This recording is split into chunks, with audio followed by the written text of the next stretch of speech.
for the 2024-2025 UPWP.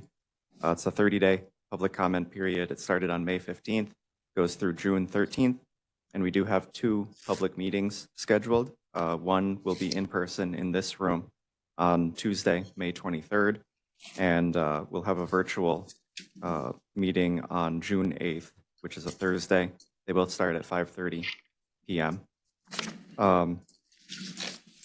And then we would be bringing the final draft to the board for approval at the June meeting. It's June 23rd. This is the UPWP that would be replacing the current UPWP, and it would go into effect on October 1st of this year. That's all, just an update. Thank you, Harrison.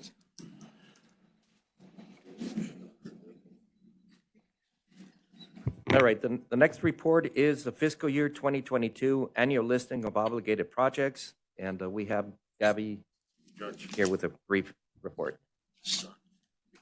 Good morning, Gabriela Lopez with the El Paso MPO. The annual listing of obligated projects is a transportation project list that includes all projects that had previously obligated funds in the fiscal year. So this annual listing of obligated projects includes all projects in the planning area that had federal funds obligated in 2022. The regulation does require for this to be posted in the MPO website and made available 90 days after the end of the fiscal year. And a draft was posted on December 29th, 2022. However, it was pending TxDOT's project information that we were pending to receive from the TPMP department at TxDOT. We did receive that mid-April, so we were able to finalize the draft or finalize the ALOP, which has been included in the backup documentation and is now posted in our website. It includes a map of the project locations, and there was a total of $235,374,218 funds obligated in fiscal year 2022. I don't know if there's questions. Thank you.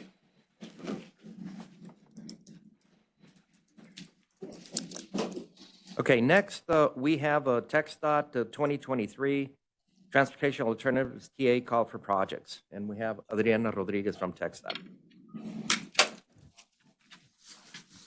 Good morning.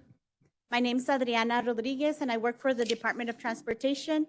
I'm the project manager along with Jose Bocanegra, for the 2023 Transportation Alternatives Set Aside.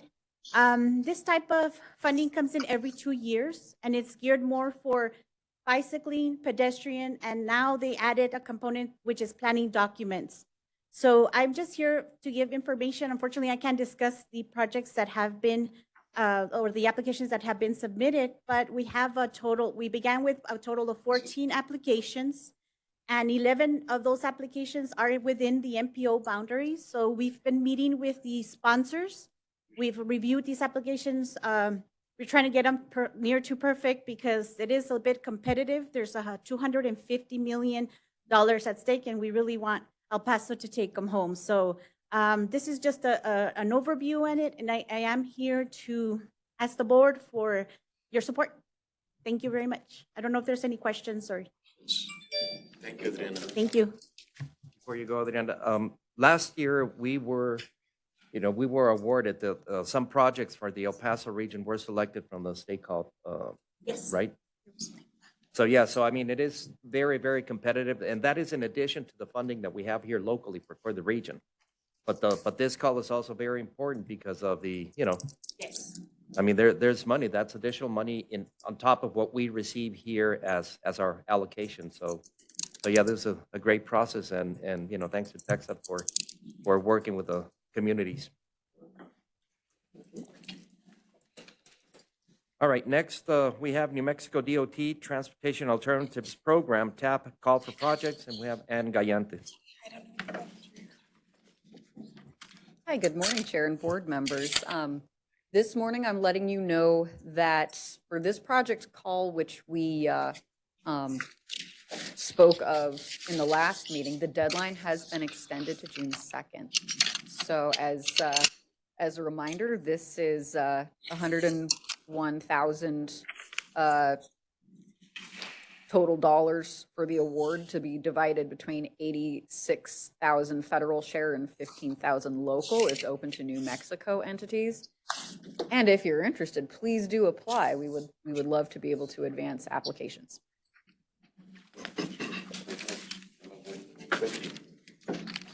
We're ready. Ready for 'em. Yeah. Oh, okay. Meeting to order. All right. Pledge of allegiance. All right. Somebody, so can we, is there, oh, sorry.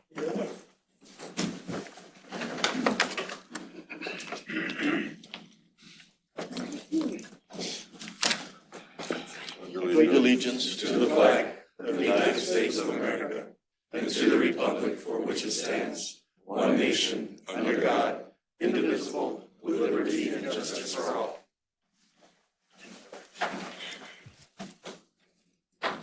Public comment? Okay. We don't have any public comment. All right, so then let's go on with roll call. I'm sorry. All right, Judge Samaniego, Morning. Mayor Leeser, Good afternoon. Senator Blanco, Representative Canales, Mayor Ramon Cano, Senator Joseph Cervantes, Representative Rudy Cruz, Trent Doolittle, Representative Mary Gonzalez, City Manager Tommy Gonzalez, Representative Cassandra Hernandez, Yvette Hernandez, Commissioner Olguin, Representative Willie Madrid, Alderman Walter Miller, Representative Joe Moody, Representative Eddie Morales, Mayor Diana Murillo, Present. Representative Claudia Ordaz, Representative Lina Ortega, Norma Palacios, Mayor Perea, Present. Mayor Rachel Quintana, Mayor Isela Reyes, Sam Rodriguez, Mayor Benjamin Romero, Representative Isabel Salcido, Commissioner Manuel Sanchez, Ellen Smythe, and Tomas Trevino. Great. Thank you. So we do have quorum. All right, let's move on then with the first action item. It's to consider approval of the minutes of the April 21, 2023 TPB meeting.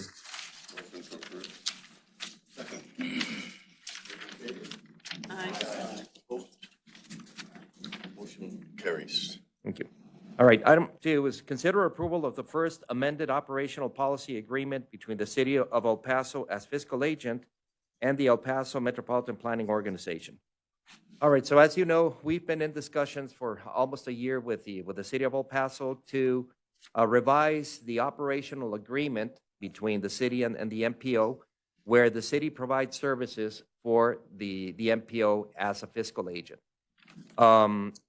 As a fiscal agent, the city provides several types of services, including human resources, IT, procurement and purchasing, and several others. It was necessary to amend or to revise the agreement because there was several things that actually needed some cleanup. In our view, several things that were even a little bit contradictory in terms of defining clearly roles and responsibilities and so on. So as history, we brought it to the executive committee a couple of times. Then we submitted our draft to the city. There was the normal back and forth with the city attorney and then different offices. So we finally got the agreement, and we're finally bringing it here for action and approval for it by the TPB. As additional information, this agreement is going to City Council on Tuesday, this coming Tuesday. So it matches pretty well. So we take action. We get the authority to execute the agreement, and then it goes to Council on Tuesday, and hopefully we'll have a fully executed agreement by Tuesday. So happy to answer any questions. Any questions? Move approve. Second. Favor? Aye. Those opposed? Motion carries. Right. All right, item number 3 is consider approval of amendment to the fiscal year 2022-2023 Unified Planning Work Program, UPWP, to A, revise subtask 1.1 program administration to add the cost of remodeling MPO office space. B, add subtask 5.6 safety planning assessment. And C, add subtask 5.7 safety action plan under the SS4A grant. We have Harrison with a brief presentation.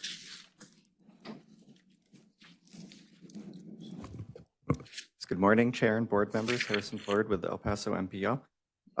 These are 3 amendments to the current UPWP, which, just as a reminder, it concludes on September 30th of this year. But these are items that we need to amend now, if possible. As Eduardo said, the first amendment is to subtask 1.1, which is the administrative subtask. And that's to reflect planning grant funding to pay for office space renovations. And that's somewhat related to the next item on the agenda, which we'll go into. The amount that we are including in the amendment to cover that is $100,000. So we actually do have the cost estimate, and the cost to the MPO would be around $58,000. So we're covering our bases with that 100,000 amount. The second amendment is to add subtask 5.6, and this is to develop a safety planning assessment in coordination with Texas Transportation Institute. This is something that TxDOT is encouraging, requesting that all MPOs across the state work with TTI to develop these. And for most of the MPOs, this is the purpose of this work is to help them apply for implementation grants under the Safe Streets for All program. Obviously, we're going to be doing our own more detailed plan, but we are still going to do this work in coordination with TTI at TxDOT's request, just to keep all of the MPOs consistent across the state. We are showing $13,000 in planning grant funding for that subtask. And the final subtask is to add 5.7, and that would be the beginning of the development of the Regional Safety Action Plan using the Safe Streets for All grant funding. What we're showing right now is $100,000. The total grant amount is $750,000, but we haven't signed the grant agreement yet. We're just working on that now. We're just covering our bases in case we can get started with the actual work before this UPWP concludes at the end of September. So we're just including a small portion of the grant in the current UPWP. The rest of it will be reflected in the new UPWP. So that's a summary of the changes. We would request that you approve the amendments. If you have any questions, I'll take those now.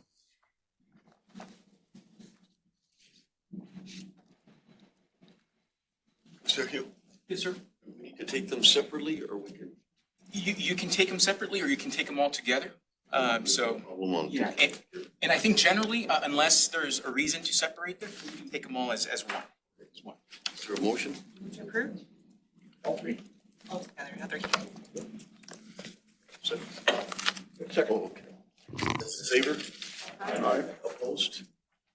Motion carries. All right. Item number 4 is consider authorizing the executive director to sign a lease agreement for MPO office space with 2001 Florence LP for a period beginning on May 1st, 2023. So again, we have the final version of the agreement that we're bringing to you all today. We've had several discussions with the landlord in terms of finalizing the agreement. So, you know, the general terms that we negotiated with them is it's an 8-year lease where the rent is fixed at $20 per square foot for the first 3 years. And then a 3% increase begins at the beginning of year 4. So when we ran the numbers compared to the other option that we were looking at, which was a 7-year, thinking that perhaps it would be more favorable for us to have a shorter lease. The landlord provided a counteroffer in terms of the rent, but when it comes to when you look at the actual numbers, it is a lot more favorable for us to stay with the 8-year lease when you run the numbers. If you it's nice not to have an increase for the first 3 years, but if you calculate the average compound increase per year under the 8-year option, comes down to like 2.1% increase, so like the average. And for the 7-year would be like a 2.5% increase per year. So we felt comfortable with suggesting or proposing the 8-year lease. After the version that was posted on Monday, we were just negotiating the final details terms of the agreement. So we're ready to bring it here for action for approval. Happy to answer any questions. What's the cost per year? I know it's usually mentioned for 44, but how much are you paying? Right. Can we pull up the presentation, Gabby? Calculator out. When you're looking at it for 7-8 years, have we ever considered buying a building instead of leasing? I know that in the past, the MPO has looked at that possibility. I mean, it's always an option. It is feasible under the MPO or the planning process, but we really did not consider it this time. I mean, God, when we started the process before when the lease had expired in 2021. We did look at different options, moving outside of a downtown El Paso. Although we never really considered the option of buying something, it's something that could be looked at in the future. But we felt that it was more for an MPO of our size and becoming a property owner comes with other responsibilities as well. So we thought it was better to focus our resources on the planning process and not become a building owner. Because this is just for rent. How about parking for the staff? Yeah, that's it's included. So this is the rent to the landlord, and then we have an agreement with a parking facility across the street, and even though our landlord for the office space collects that, but they pay it to a third party. And it's, what is it? It's $80 per month per spot. Yeah. It's 800. Thank you. I think we have a place in Verizon if you want to come out there. We'd be glad to have you. The building's for sale now. What's the termination clause, or what's the protection for the MPO if the new owner eventually? What kind of termination clauses do you have in here? Well, there's remedies for the, we can pull them up, but yeah, I mean, there's, with Sergio maybe can help us here with all the legal, protections that we have. There's no indication about, with the sale of the building, it could affect you all with a long-term lease like this? What was the question? The question is, the building is for sale, and if it transfers ownership, like what protections do we have? That's a good question. And let me start off by saying that this lease was drafted initially by the landlord and negotiated by MPO staff. And then when it came to legal, it was reviewed not directly by me, but by a real estate attorney in our office. And so the approach that we took was not to rewrite the lease and draft it in a manner that we would have drafted it, but instead we just kind of told Eduardo that what we were going to do is ensure that there were enough sufficient protections for the MPO within the framework that the landlord had had drafted the agreement. And I've been assured by the real estate attorney in our office who worked with Eduardo and MPO staff that this lease now comports with the industry standards here in El Paso. And as a matter of fact, we did have to go back and renegotiate the termination clauses with the landlord, because we specifically included, meaning we, attorneys for MPO, included a termination clause that allowed the MPO to terminate the agreement for any reason after a certain period of time. But the landlord did not like that particular provision. And then we discussed it with staff, and that provision would have been very favorable to the tenant, to the MPO, but is not normally included in commercial leases here in El Paso. So we agreed to remove it. So to answer your question, right now here, I can assure you that it has the protections that a tenant would normally expect to have in a lease, based on what is usually done here in El Paso. But there is no clause to terminate if we decide to leave. Now, if the building gets sold, I believe that the lease can be assigned, but the MPO would have an opportunity to leave the building. But that, I would have to confirm that. I don't know that for a fact. Good question. Thank you. Further discussion? Move to approve? Second. Those in favor? Aye. Opposed? Motion carries. All right, thank you. So item 5, consider authorizing the executive director to sign a letter of support for the City of El Paso's application for the Federal Highway Administration Charging and Fueling Infrastructure Discretionary Grant Program. We have Omar Martinez from the city. You still with? Good morning. Omar Martinez, Grants and Strategic Initiatives Manager with the City of El Paso. So the City of El Paso County, and El Paso Electric are proposing to build a EV charging infrastructure network that covers all of El Paso County. This is designed to be equitable and focusing on areas that the private sector wouldn't normally cover. The memorandum of understanding between the three entities has not been approved yet. So that's why I can't exactly give you too many details until council and Commissioners Court give us the final approval.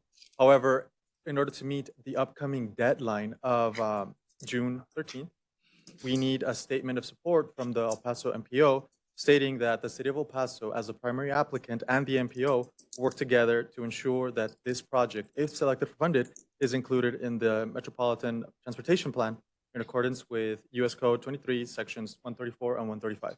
I'm happy to answer any questions. However, I do note that since Council has not approved this item yet, I'm not able to disclose too many final details. Discussion? It's just a letter of support, right? Yes. Move to approve. Second? Those in favor? Aye. Opposed? Motion carries.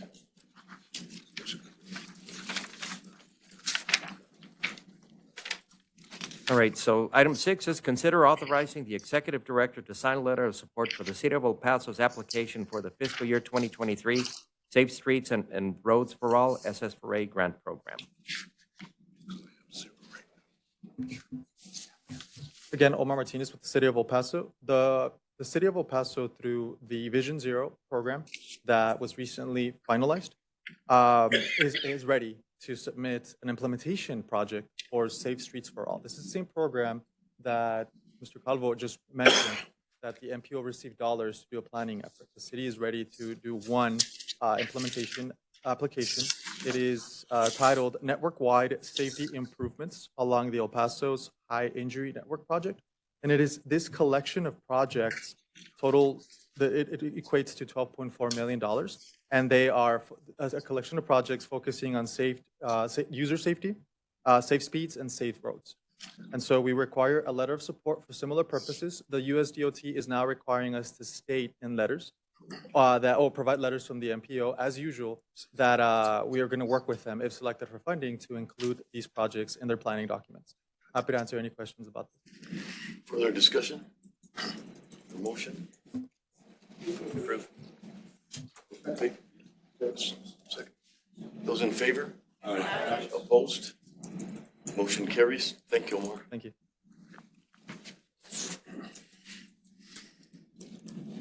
All right, item number 7, consider authorizing the executive director to sign a letter of support for the local application for the fiscal year 23 TxDOT Transportation Alternative Set-Aside Toss-Up Project Call that are advancing for statewide consideration. And again, we have Adriana Rodriguez with TxDOT. Good morning, once again. Just really asking the board to consider a letter of support. These entities have been working very hard. We have 11 applicants that are within the MPO boundaries, and the deadline for this submittal is June the 5th, and just wanted your support and for the executive director to sign the letter. Thank you so much. I don't know if there's any questions. Question. What kind of projects are these? These are for bicycle, pedestrian, and planning documents. No. I was just going to suggest that they scroll down. You can see the list of projects that are supported. Any further discussion? Oh, you had it. Okay, so those in favor? Aye. Opposed? Motion carries. Thank you, Adriana. Thank you so much.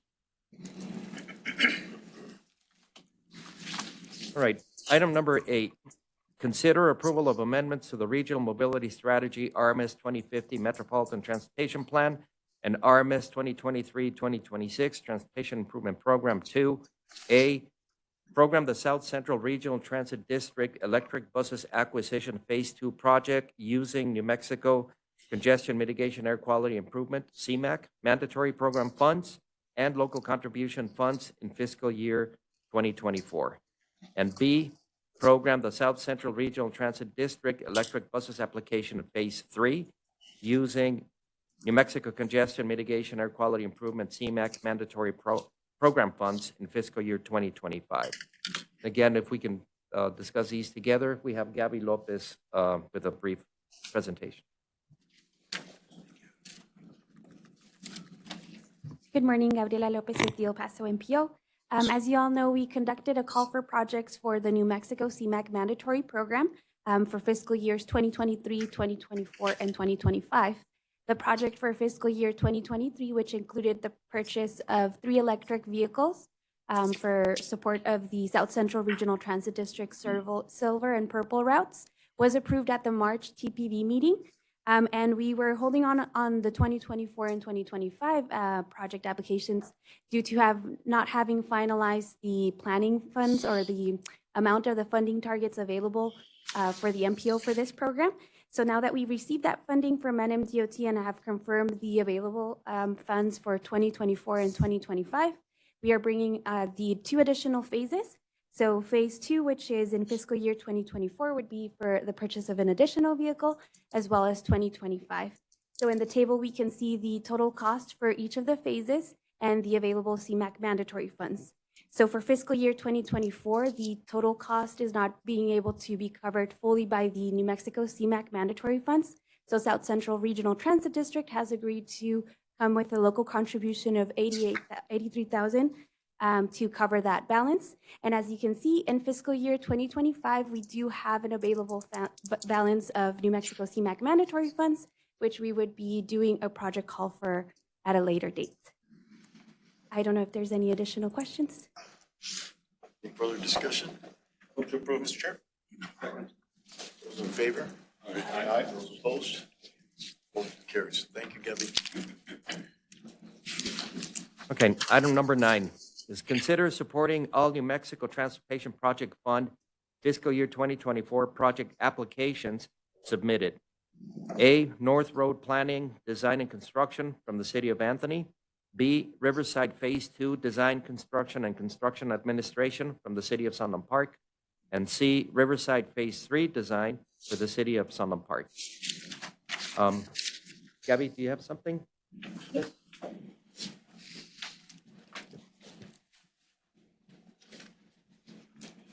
Good morning, Gabriela Lopez with the El Paso MPO. So this is a call for projects that the MPO coordinated, but it's a New Mexico Department of Transportation call for projects, so it's 100% state funds. The MPOs are the ones that conduct the calls and receive the applications. MPO staff received a total of 3 applications from 2 entities from the City of Anthony and the City of Sunland Park. And similar to previous years, we are recommending to support all projects equally. MPOs do have the option to score the projects based on the criteria provided or to add additional criteria, but MPO staff prefers to work with the entities to make the applications as competitive as possible at the state level and is requesting to support all 3 applications equally. Yes, Trent? Mr. Chair, so I'm going to abstain from voting, given that these then go to the district and have to be ranked. And then now with my current position as Deputy Secretary, I have to consider statewide.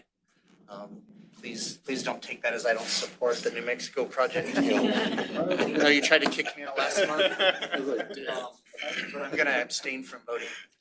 Okay, so After that heartwarming speech you gave us at the Mesilla Valley MPO? no, I take back everything I said about Trent last time. He wasn't supposed to be here today. You know,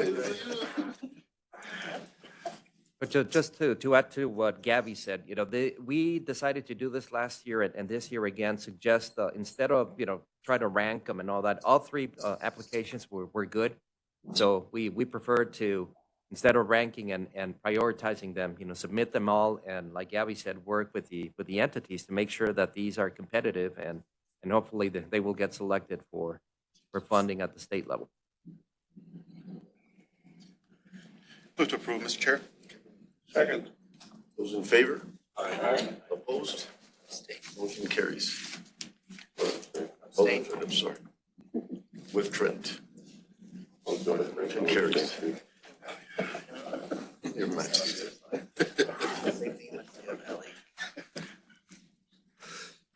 All right, item number 10.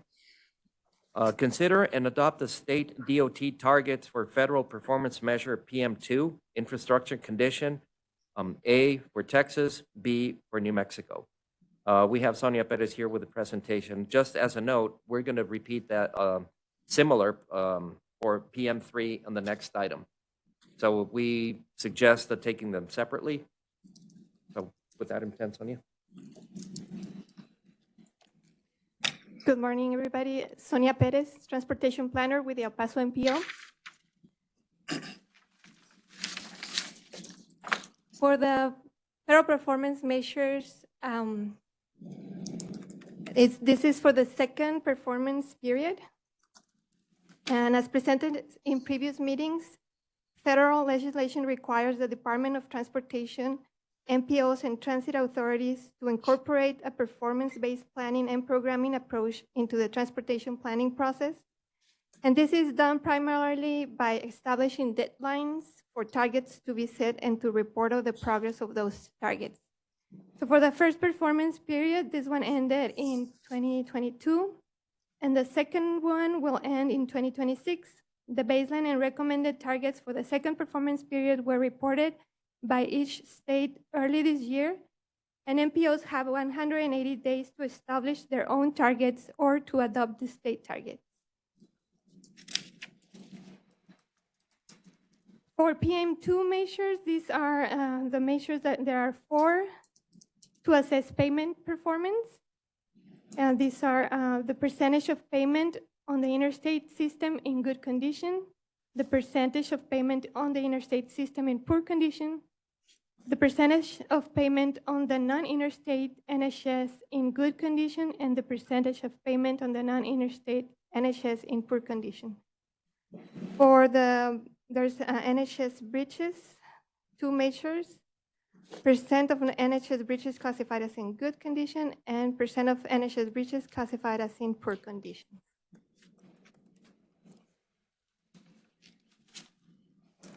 For the Texas measures for payments, this performance measure is based in a moving average method and uses several metrics such as the International Roughness Index and payment surface distresses that are already collected by DOTs.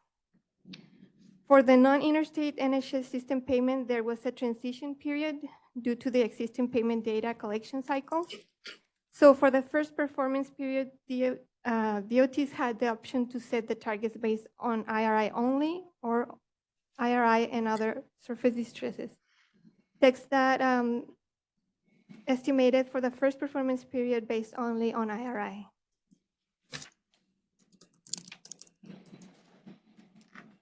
So these are the targets that are proposed for fiscal year 2024 and 2026. There has been a lot of variations due to the information available at the time of the previous targets and time that the previous targets were set and the methods for collecting the data. Therefore, for this performance period, TxDOT has set a more realistic, reasonable targets that can be achieved. Since FHWA targets are required not to be aspirational targets, but rather a measure that can be achieved.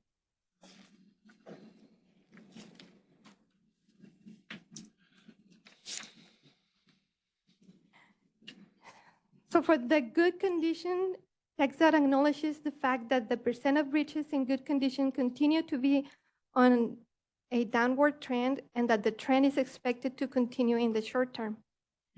For the poor condition, TxDOT acknowledges that one or two large deck area bridges are turning to poor condition will cause a significant fluctuation in the percentage poor deck area. I think I take one more. So this is the basis for the bridge targets. Now, these are the targets that are being proposed for 2024 and 2026. The bridges in good condition was set to 48.5 and 47.6. For the percent of poor, it will be kept at 1.5%.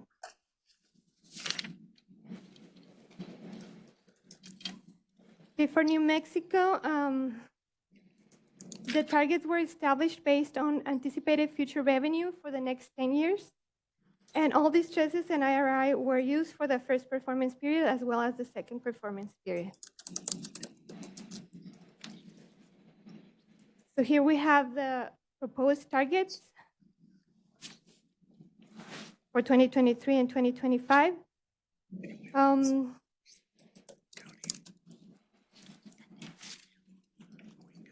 As you can see that most of the targets were met. The first one was not met, but New Mexico is also proposing targets that are achievable.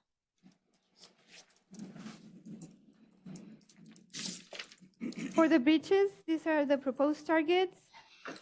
The actual condition for 2020 was higher than the target set in 2020.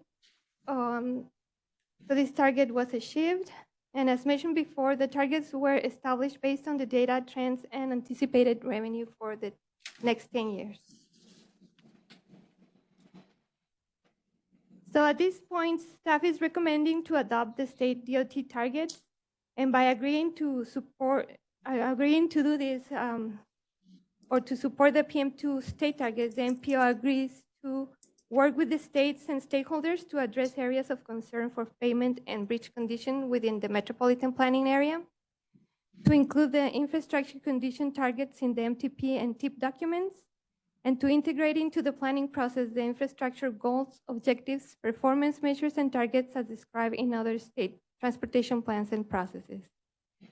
MPO staff is planning to initiate an analysis of the regional data and will come back before you to present a comparison of state versus regional trends before the mid-performance report is due next year. So this is all I have. I'm here for any questions. Yes, Walter. If these are targets that we set, are there sanctions for not meeting the goal? Yes, for those targets that are not achieved, the states are required to provide additional information to list, to present a report or a plan that lists the projects that are expected to help achieve those targets. But that's the only. So they don't consider reducing funding to the region or that sort of thing? Not yet. This is something that it's brand new because we're still gathering data and trying to make it consistent. So it is work in progress when looking at the trends. And so right now, that's the only requirement. Yes, Trent? Mr. Chair, so just to expand a little bit on that, the other thing that they've talked about is not reduced funding, but forcing states to spend money in those target areas. So basically eliminating some of the flexibility that we may, as an agency, may have. But that's like second or third tier consequence as opposed to additional reporting. So as an economic development thing, it would be better if we didn't meet the targets because then we get an influx of money. Mind their state targets. Well, one thing that I think is relevant, as Sonia was saying, this is still relatively new, the whole idea of performance-based planning and programming, where, where the process is trying to be more quantitative and setting these goals, and then, be able to measure through the projects that we implement and all that, how are we achieving those goals or those targets, right?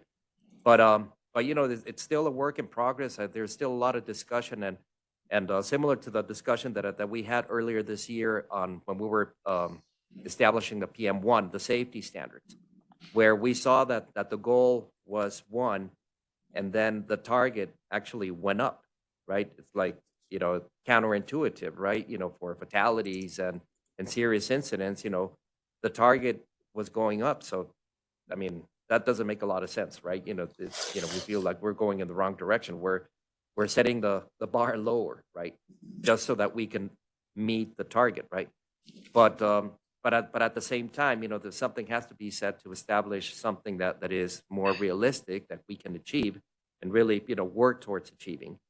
For MPOs, it is a challenge to really figure out a way on showing how individual projects are moving the needle towards achieving, whether it's safety or these infrastructure or what we're going to discuss with PM3 later on. But it's part of the process, and we need to figure out a way of how can we really measure the individual projects, the benefits towards improving safety, infrastructure condition and reliability and so on of the projects, and how do we incorporate that more efficiently into our selection process, so that we're selecting projects that clearly have a clear safety element, or like Tony was saying, selecting the projects where we really need to where we have issues on infrastructure condition and so on. But we're not the only ones that are trying to figure this one out. It's at the national level and certainly at the state level.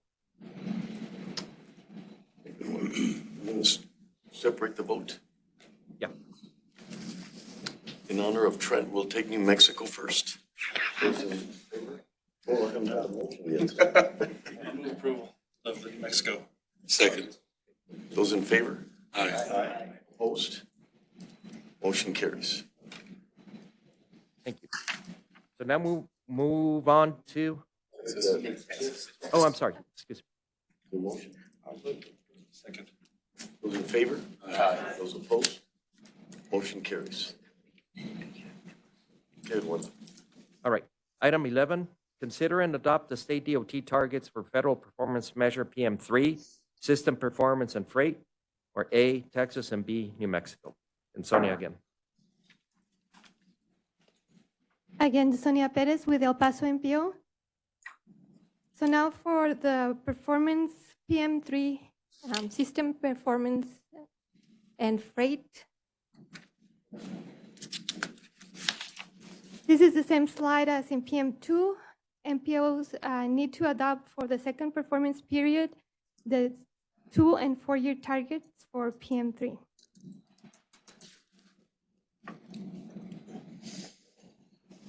Again, MPO is recommending to adopt the state DOT targets for PM3, and by adopting them, the MPO agrees to continue implementation of policies and programs aimed at maximizing the existing system capacity, reducing demand through implementation of travel demand management strategies, and strategically adding new interstate capacity. These are the PM3 measures. There are 2 measures for the system performance. These are percentage of person miles traveled on the interstate that are reliable, percentage of person miles traveled on the non-interstate NHS system that are reliable, and 1 measure for freight movement. This is truck travel time reliability index.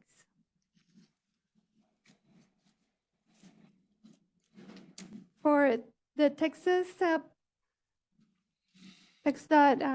targets, a conservative approach was applied due to the data fluctuations and unknown trends due to the pandemic impacts. So these are the targets that are proposed for 2024 and 2026. TxDOT is keeping the same target as in 2022 of 70% for the 24 and 26 forecast years for interstate reliability and non-interstate reliability, and is proposing a 1.55 for truck travel time reliability also for the 2 forecast years.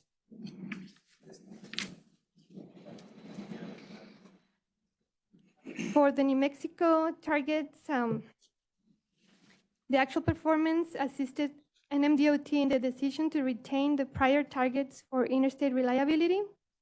And for the non-interstate targets, there is a 1% less than the interstate targets, and this was selected since it closely mirrors the relationship between the interstate and non-interstate NHS baseline and forecast. NMDOT believes this represents an acceptable level of reliability and investment in reliability. So these are the targets.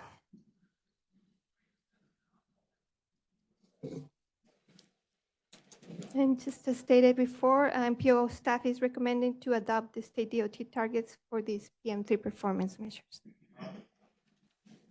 I'm here if you have any questions. Any further discussion? Yes, Walter. Okay, we're setting these measures, but how are we going to implement? Are you going to put specific requirements on each project, or what's the next step? It's one thing to set measures, it's another thing to, what does the MPO actively do to try to meet these goals? Yes, that's something we need to discuss. That's something we need to, work. Yeah, like I said before, I mean, it is part of the, it's not an easy answer, right? But part of the answer is that, yes, we need to be more focused on the projects that we select, or to ensure that the projects that we're selecting do have a clear element that, improves safety or infrastructure condition and all that. So that, again, we have a way to measure before and after, right? Now, that measuring before and after of individual projects is not easy, right? Because we're looking at the system-wide, condition. The other thing that I want to mention is that, MPOs have the option of adopting the state DOT's goals, right? Which is what we're doing now. We have the ability, well, we don't have the ability yet, but if we had the ability, we could establish our own targets, right? Which is something that I think we do want to do. Establish our targets here that are more specific to our region and much more achievable. Because again, if, for example, with thinking about the infrastructure, condition, and Tomas and Trent, this, well, especially in the state of Texas, right? The weather-wise and for other reasons, El Paso is a little different than the rest of the state, right? Weather, especially with rain amounts and so on. So we have the ability to establish our own, and it's something that we would like to explore seriously, so that our goals are a lot, not just achievable, but realistic and achievable, and be able to measure them better. So. Thank you, Chair. Yeah, FHWA encourages MPOs to set realistic targets based on our real forecasting. And so, they encourage us not to set aspirational goals here and to be realistic so that we can have reliable data that we use for real planning. And, but my heart says like I want to set high goals for us, right? I can understand why it's valuable to have these targets to plan against, that even if they're diminishing targets, they provide us something to measure against in the future. On the flip side, I have some trouble then with seeing the 70% targets across the board from Texas, because I think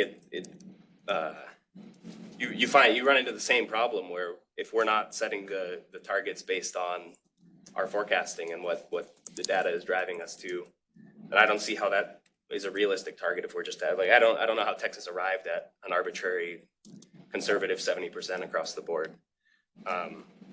Mr. Calvo, when you say we don't have the ability yet, is it that we don't have the capacity, the capability to do it, or we don't have the authority to do it? No, it's not an authority.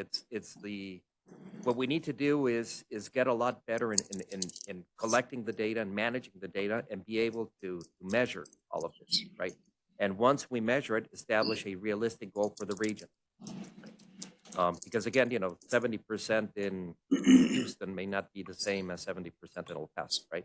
But something that is more specific to our region. So yeah, statutorily, we can do it, but it's one of the goals that we have as MPO staff to be able to do that. And it's all about, there is so much data right now, with LBS or location-based services data that we just need to learn how to collect all that data and use it for something that is really practical. And at the state level, TechStudy is acquiring a lot of these services and putting it together, but it's all of us are learning on how to do it. But we definitely, it's one of the objectives of this MPO to be able to do that more efficiently. Are we setting these annually, or do we not have another opportunity to set new forecasts, new targets until 26? Yes, we have another opportunity at the mid-performance period that comes next year to reevaluate the trends. And yes, we're planning to have regional data or regional trends to be able to compare to the state trends, and before we set the targets or propose an update to the targets at the mid-performance report period. Okay, so it's like a 2-year performance period, and then we have a mid Yes. review in the middle. Yes. Okay. Mhm. Thank you, Chair. Thank you. Go ahead, sorry. Just a quick question in talking about the collection of data. How far along is our MPO in identifying what criteria you're collecting in terms of data, and what are the platforms that you're using to collect that data? Just because that will help us when we're determining which projects we go after, so we make sure that we are moving that needle. For the PM3, the system performance, we have from TechStat that has been acquiring travel time statistics. We have them for the NHS, which is what is required for the principal arterials and above. And we have the capability to analyze that data, just need the time. And that's why we're planning to have we're going to initiate this analysis to have it by next year before the mid-performance report period. For PM2, that is pavement, we are gathering the data also from the DOTs in terms of the IRI and all the distress measures. We have the data now for 2021 for Texas, and I believe for 2020 for New Mexico. We just need to develop that analysis for the trends for our region, including the portion of New Mexico and the county of El Paso. So just to make sure I heard you correctly, for safety right now, travel time is one of the defining criteria? I'm sorry. PM3 with the safety, No, PM3 is system performance and freight. Safety is PM1. For that one, we're also initiating the analysis using CRIS data from TechStat and from New Mexico. I don't recall, but we also gathered the data from NMDOT for the fatalities and injuries. Mm-hmm. He's got a question. Yeah. Thank you, Mr. Chairman. I think from what we've seen on many of the projects that the MPO has supported in the different jurisdictions, there's a lot of projects that will apply to these metrics. I guess my question is once you do an analysis of what is in process and working, would it be possible for the MPO staff to be able to work with the member jurisdictions to say, hey, we're not achieving or don't have any projects that are achieving this goal here. Here are some suggestions, or working with those member jurisdictions to identify where we might have gaps within the existing slate of projects and our future planning for projects. To add on to that, the only way we're going to move the needle on this is through project design. And if the people that are designing the projects don't have your information, then we don't know what to design to. And we're not going to move a needle until the projects address this specifically. And if we don't know what we're addressing, then it's harder for us to do that. Yes, I would agree with that, but it's not just that. I mean, clearly what we need to do is ensure that projects have, the basic safety elements, for example, right? That you're including, sidewalks, you're including, illumination, you're including, things that are basic, right? In the same way for, that we're addressing the areas where the pavement or the bridge condition are it's not good. So yes, we have to, at the project level. However, when we're talking about reliability and since the travel time, indices are part of it, that speaks more towards, perhaps added capacity projects or multimodal projects, that. So it's not necessarily the individual project elements. That is important, like I said before, but also the type of project that we're going to be, selecting. If you're building a new roadway, well, what are you doing as far as the complete streets, concept, right? Are you incorporating safe bike facilities or pedestrian facilities, and so on? So yes, at the project level, we need to focus and make sure that they cover all the bases, right? But also it's a type of project that we need to select as well. So again, it's not an easy answer, but it's part of the process. I think to Walter's point, if it could be more transparent, we understand how you guys are obtaining that criteria and we can design better to it. Because right now you just mentioned complete streets, but that wasn't made mention at the outset of this. So when you bring on different criteria, it's hard for us to make sure that our projects are meeting all of those criteria that we have. We're competitive against not you. only meeting, but competing for, Exactly. we're all competing for funding, and you're going to evaluate these projects going forward. And yes, we're taking it to the project level, but that's where it really affects us, is at the project level. You're talking about a system-wide thing, but for us to have a competitive project come to you, then we need to know what you're going to rate us on. And so that criteria is really important for the members to understand, to maybe even include in the design documents. So yeah, I mean, that's yes the to all here. that. Yes to all that, but again, it's not a simple thing, but it's something that we need to work towards, right? When it comes to safety elements, I think there's a good list of all the federal highway countermeasures, for example, right? That to make sure that everybody has these countermeasures available. It may be, in some cases, it may be something very easy that you can add to your project as you are designing it that you may not have considered in the past. But the answer to your question is, yeah, I mean, we have to work towards that. And Mr. Calvo, and I think going back to what my question, is there any way that the MPO staff can help identify where we might be lacking projects? I mean, like we look on the New Mexico side, we're working on the NM 404. We're, addressing some of the needs through Santa Teresa and through Sunland Park. But maybe there's some areas that, although we're addressing these other needs, that we're lacking, whether that be the county, the city, the state, et cetera. But that's where I would love to see if there any way that maybe, like I said, as we're kind of looking through our ideas, maybe we're just completely missing the boat, and maybe there's data that the El Paso MPO has that might help contribute to the goals that we're setting today. Right. The answer is yes, but it's not going to be an overnight thing, because, we're not engineers. Well, we're not designers, right? We're planners. But that doesn't mean that we cannot or should not, focus on that. So yeah, we have to do a better job in identifying, some of these key elements, right? And make sure that everybody knows, what are some of the key, whether it's safety or infrastructure conditions that a individual project should address, right? Short of designing, because, we don't design. That, and I wouldn't be asking you all to design. I just think it's like just a raising awareness that, hey, we have these gaps that we're seeing right now.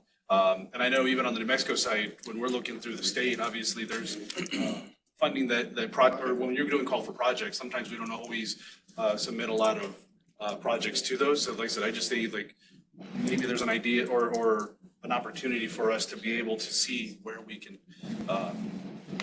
go after projects that can not only use funds that are available, but again, address the needs or the goals that we have here we're setting. Oh, yeah. Yes, one thing that the MPO staff is working on is a web tool that we have in our MPO webpage that has several performance measures, and we're working on updating it.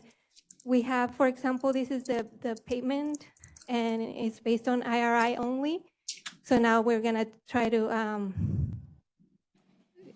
transition or transfer to the new requirement that it's including all these traces. And this is showing the last available information that we have. I believe that was 2019. I can't read from here. But we're working on updating it as we have the data available. And this could help you identify, for example, pavement. We have the bridges. But we also need to develop a trend from past years.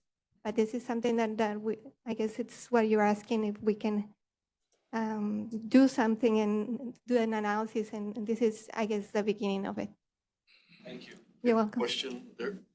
Yeah, it's actually more of a comment. I guess what we're trying to achieve with this agenda item here is to adopt something that is flexible enough to align with every area or section of this county, including New Mexico and the state of Texas, because we all have and have experienced very unique traffic trends in our area. Like I represent Socorro and down in the valley, and I can understand that we may not experience certain type of traffic that the city may be experiencing. But if we can all agree to something that's flexible to where it can align with the municipalities along with the targets, right, that we're trying to adopt here with this item, I think we'll be pretty safe. And later on, we can work towards, as you guys gather more information, we can set some parameters that I think are realistic, like Mr. Canales mentioned here. So that was all I had to say. One further question. Is this going to complement what was previously established with decision lens? Are we getting away from decision lens, or how are we using the two? I believe it will be complementing decision lens. Yeah, decision lens is one of the tools that we have for identifying the project. So it is complementing it, but it is focusing on the national performance measures, and the decision lens includes other ones as well. But the answer is yes. I mean, as we move forward with tools like decision lens, but as you know, that's not the only criteria that we use for selecting projects. But yeah, we need to look at I mean, in decision lens, there's always a safety component, there's always a congestion relief component, and several components. What changes really is a relative weight between these goals, right? And so, I would argue, and this is, me personally, the safety element should go up in terms of the relative weight. I don't think that in the past we've put so much emphasis on that. And what COVID showed us, the trends for fatalities and serious injuries and all that, we're trending in the wrong direction, right? So we really need to focus more on that. That's, again, my opinion, but I think a lot of people would agree with that. And agreed. I would just say, like, on behalf of the local governments, that it's well communicated with us, because as we all know, we have way more needs than we have money. So I have a laundry list of stuff that I would love for you to fund.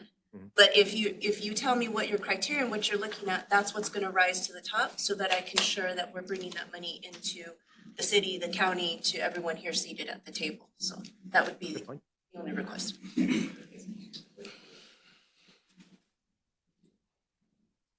further discussion? I would move that we approve the Texas Gold. Second. Those in favor? Aye. Opposed? Motion carries. I move approval of the New Mexico goals. Those in favor? Aye. Opposed? Motion carries. Thank you. All right, so now we will continue with the reports and discussion with item number 16. New Mexico DOT Surface Transportation Program, large urban culvert projects. And we have Gabby Lopez.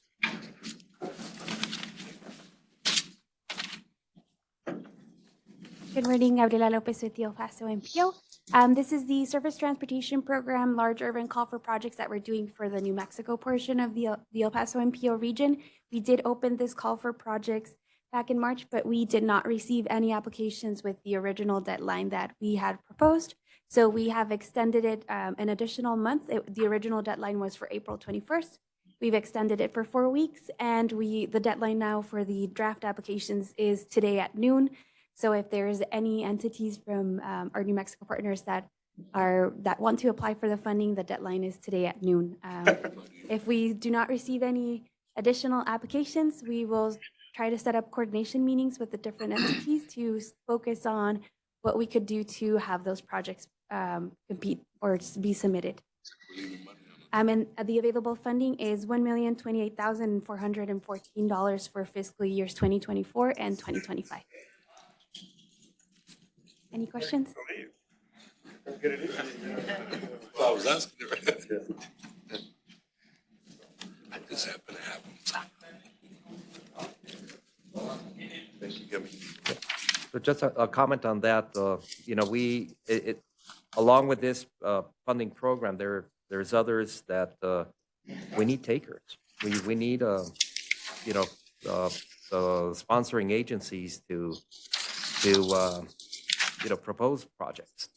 We've been extending the deadlines because we don't receive any applications. So I understand that in many cases, Commissioner, like whether it's Doñana or Anthony, New Mexico, or even Sunland Park, sometimes the match is an issue. I think it is, the match is the reason in most cases, but we've got to figure out a way and how to work with that as well. Because again, there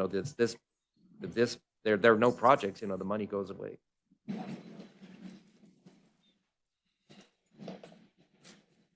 All right. Item number 17, the RMS 2020 project status report with Gabby. Good morning, Gabriela Lopez with the El Paso MPO. This is our monthly report for the RMS 2020 priority projects.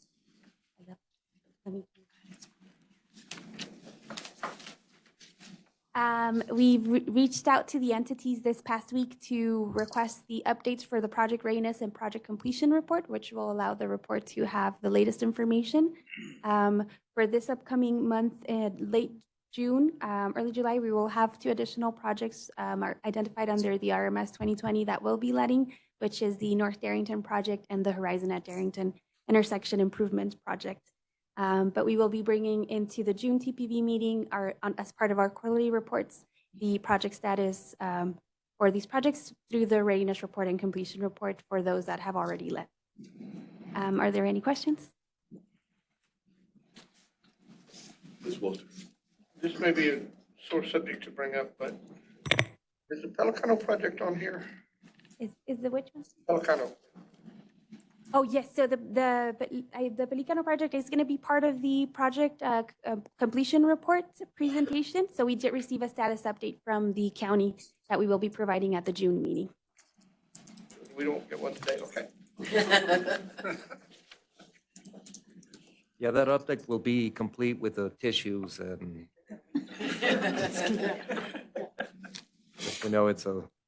it's not good news. Discussion. Thank you, Gabby. All right. Then finally, for the item 18 Executive Director's Report, TxDOT I-10 Corridor Study West Working Group meeting.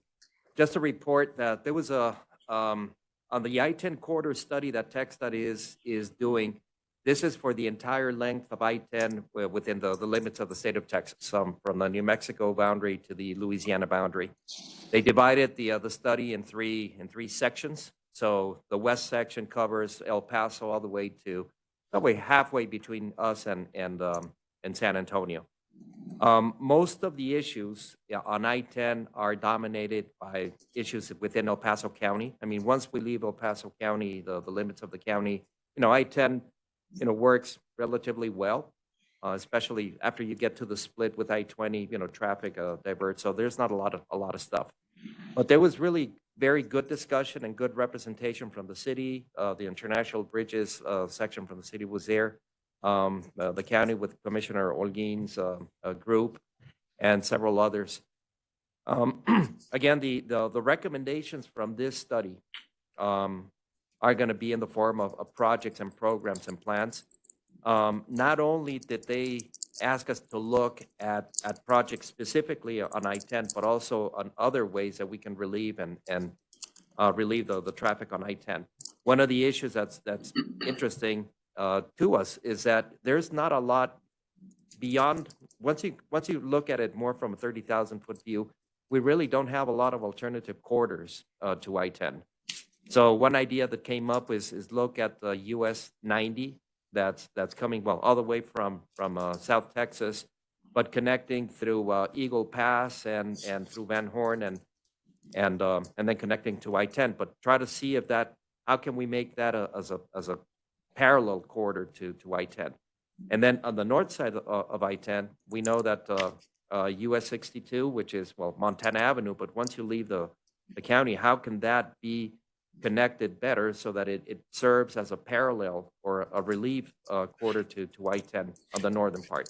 Again, when you look at the map, there's a lot of, there's, big distances between them, but at least, try to see that. But then going back to the individual projects along I-10,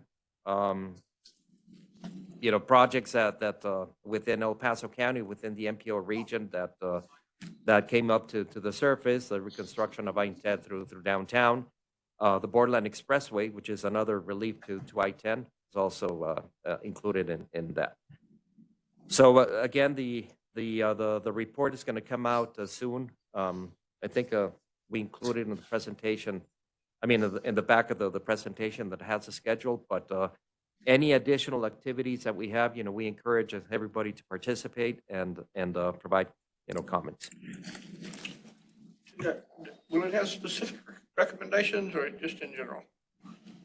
Well, specific projects. So out of the corridor study, individual projects and other actions, plans, programs, and so on, will be identified and somehow, recommended.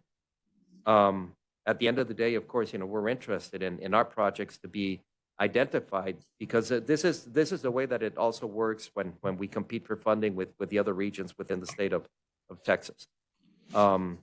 Projects that come out of studies, so you have the data there to justify. This is not, the MPO saying, oh, this is a good project. No, it's based on data, on facts.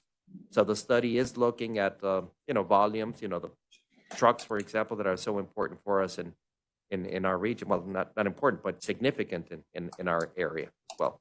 So it's important to document that these projects are coming out of a formal, study with data behind it. So, sorry to continue this, but of course, what comes to mind immediately is the reconstruction of I-10 through El Paso, the various sections of it. Since this is a state study, wouldn't that be some justification to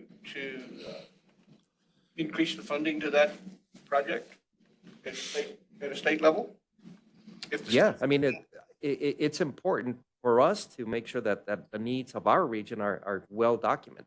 But in this same study, for example, they go through San Antonio. So San Antonio does the same thing. Projects along I-10 on the central part of the corridor. And then on the eastern corridor with Houston, same thing, right? So what we have to ensure is that our projects in our region are documented and to ensure that they don't, they're not ignored, when it comes to other projects along I-10, and for that matter, on other corridors, within the state.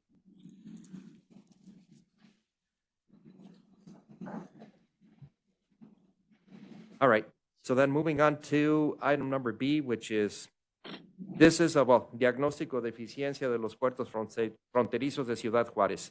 This is a meeting that was held in Juárez a couple of weeks ago, I believe, but it's related to a study that one of the groups in Juárez Desarrollo Económico, they hired a consultant to start looking on their end, on their side, to look at the bridges or the international crossings, to look at like a diagnosis of the efficiency and so on. The study itself is not very, very deep. I don't think anybody expected that to be. But what is very, very significant is that on the Juárez side, you're seeing now the private sector getting organized and really worried about what to do with our crossings. So the same discussion that we've had here, more on the El Paso side, on the northern side of the border.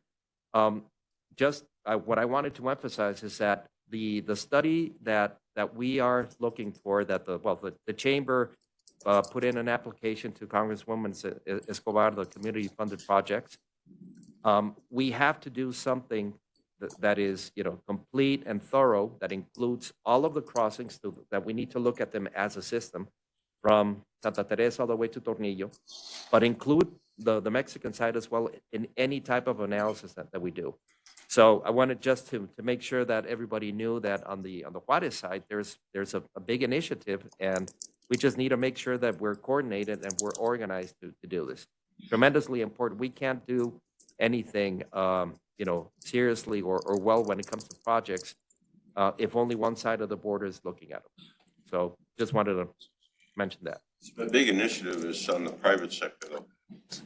Right. And I met with them just a couple of weeks ago, and it's going to be operated also by the private sector. So. Right. So the study, Desarrollo Económico, obviously is the private sector, but they had the other chambers, Canaco, Canacintra, and others, and the Maquila groups as well. But what is important is that it's great that it's a private sector that conducted the study, but then we've got to make sure that the public sector, the city, the municipio, and the state, that everybody comes together in the same way that we do it here on the. Absolutely. And I'm going to meet with them again this coming week. I met with them 2-3 weeks ago. I got an additional meeting this week. Right. All right. Item C, which is the SS4A grant award to the El Paso MPO. Just an update. Again, we are working with a federal highway to begin the process of getting the agreement done. And I know that some of you have had not very good experiences with federal highway in terms of the time that it takes to get these agreements done. On our end, we've got to make sure that we have everything tied up with the local match, with TxDOT and the county. So we're working on that, but we'll keep you posted because we really, really want to make sure that we want to start this process as early, as quickly as possible. It goes back to the UPWP amendment, even though we're still hoping that we get this agreement done before the end of the fiscal year so that we can start the work towards the safety action plan before the end of this fiscal year. So we're hopeful. And then finally, with item number D, no cost extensions on contract work orders. This is something that we agreed to do. There's a couple of contracts that we extended just for time, no additional money, just to make sure that the contractors are able to finish the work in time. The first is with Cambridge Systematics. We extended the contract to July 23rd. They're almost done. The final piece of the work that is still pending is completing the international travel demand model, which again, is going to be a critical piece or critical tool to analyze all of our crossings as a system. They're almost done, so it was extended just to the month of July. And then the other one, TTI task order number 4, which is related to the work that we're doing with TCEQ. It was also extended to the month of July. again, it's just cleanup, no additional money, just to make sure that they have sufficient time to complete the documentation of the work. So that's all I have as far as a report, and happy to answer any questions. Further discussion? Thank you. All right. Thank you. Want to adjourn? Adjourn? Yeah. Have a great weekend, all of you. Thank you. So.